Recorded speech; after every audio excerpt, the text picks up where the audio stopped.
And so people, as children, grow up and have for generations now, believing that if you don't eat animals, you're not going to have protein. You're not going to be healthy.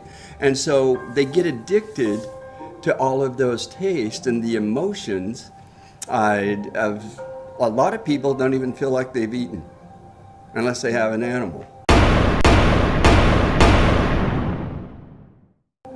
And they're stuck in it.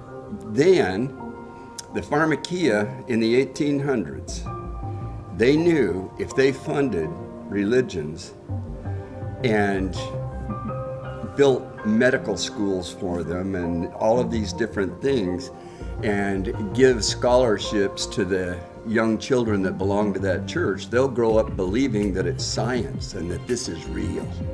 And so that's what they've done.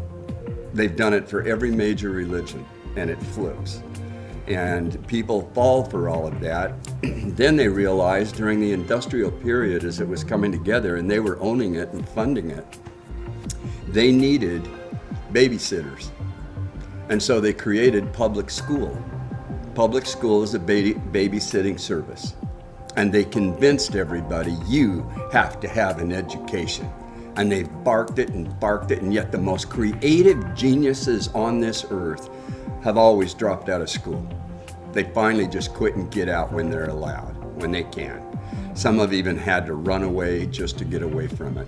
Even Einstein, he was considered an idiot. He couldn't even do the silly curriculums funded by that industry, the pharmaceutical industry, and they push it onto the kids and get them to chant, memorize pre-selected answers, stick in blanks to get a good grade. Like that's meaningful.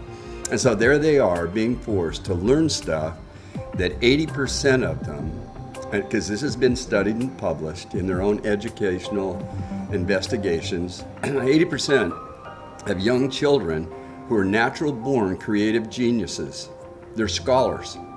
They observe out of interest, and that's what we have to do.